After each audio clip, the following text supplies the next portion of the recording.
Just like I said, I want to talk about two words today. And the two words will be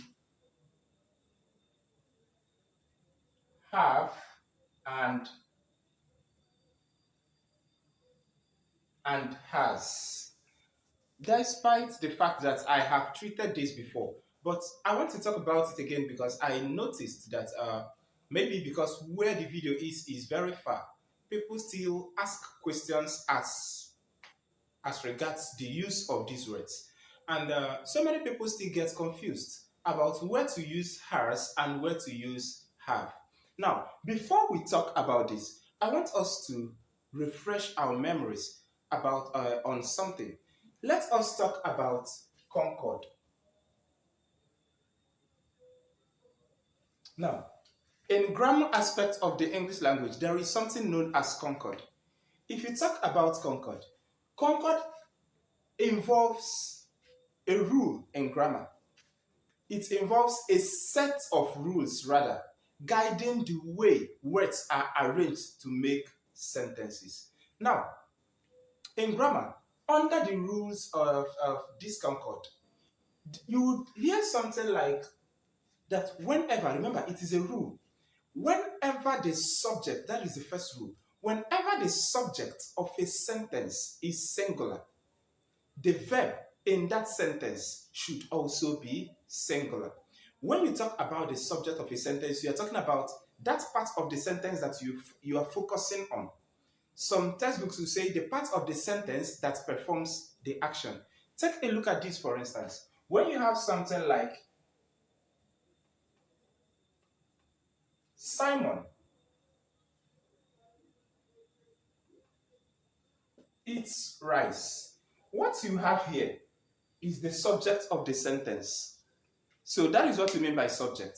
Now, Concord says that when the subject of a sentence is singular, the verb in that sentence has to be singular. Now, we are going to be looking at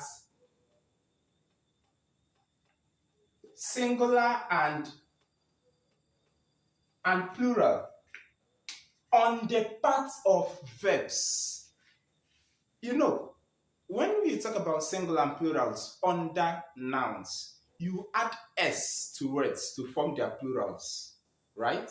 Now, when you are talking about verbs, if you add s, that word becomes singular. It is just the opposite of what you have in nouns. In nouns, you add s to form plural forms. In verb, you remove the s to form plural forms. If you add s to a verb, it becomes singular.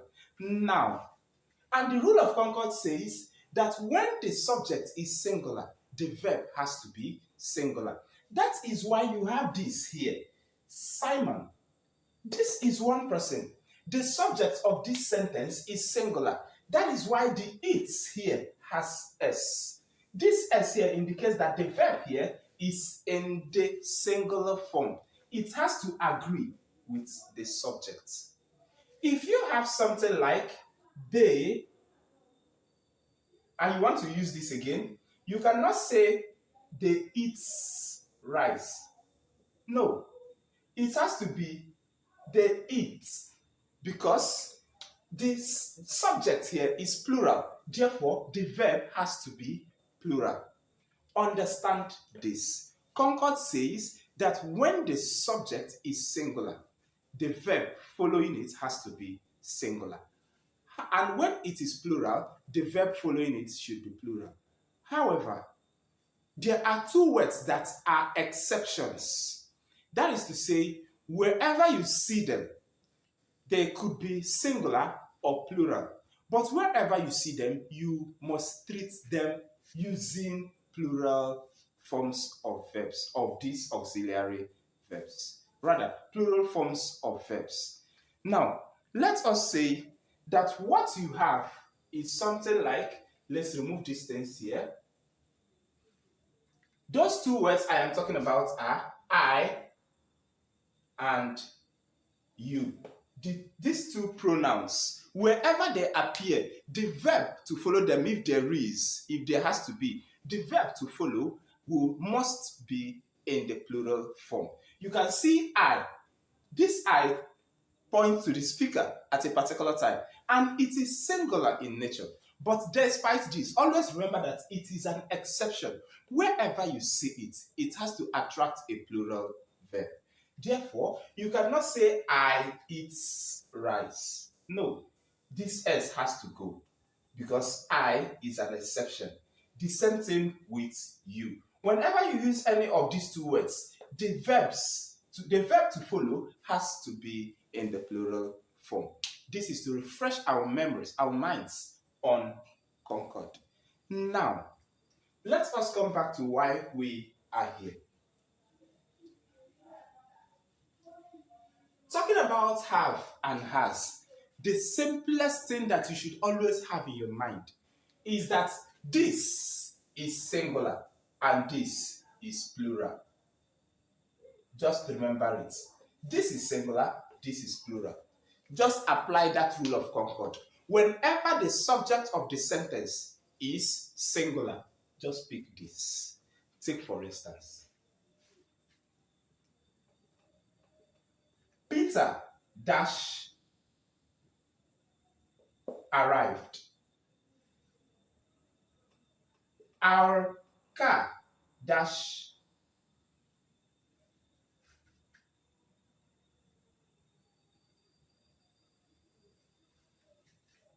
now, when you have something like this, you cannot say Peter have, even though people say things like this. You cannot say Peter have arrived. No. Why? Because what you have here is singular.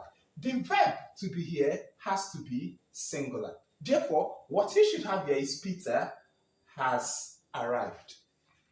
Our car, you are talking about one car. Therefore, the verb here should be singular. And the singular form here is this has. Our car has broken down. You cannot say our car have. No. Whenever the subject is singular, you use this. I don't know if I'm communicating. Now, in a situation where you have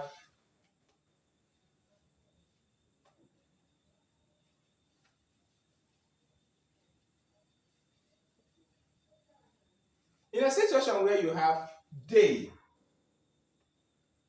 dash left the house, you cannot say they has. No, because this is plural. Therefore, any verb you use here should be plural, and this is the plural form, have.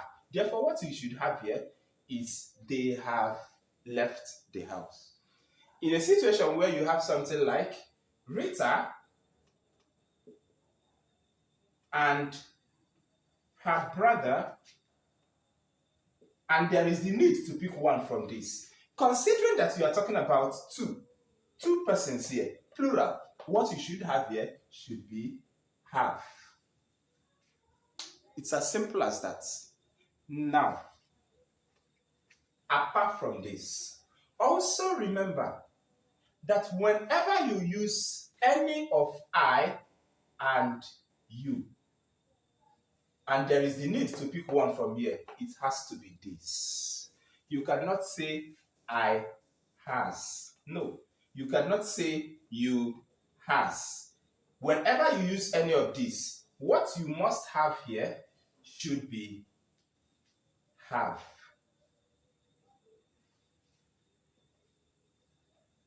It's as simple as that. Always remember this. You see, one thing that we need, one thing that is needed, remember that this is a language. It is not something that somebody just stands and tells you that this is how it is used. And you find yourself using it so perfectly. No, it is a language. As long as the English language is a second language to you, it requires constant practice.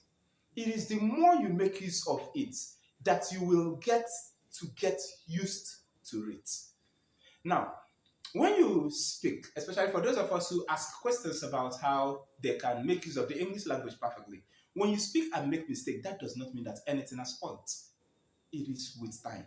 Now, try to get into the use of this. Always remember that this is how it is used. Always try to be conscious of the subject that you have in a sentence when it is singular and when it is plural. And that will help you to choose either of these and this. By in our maybe subsequently we are going to talk about had.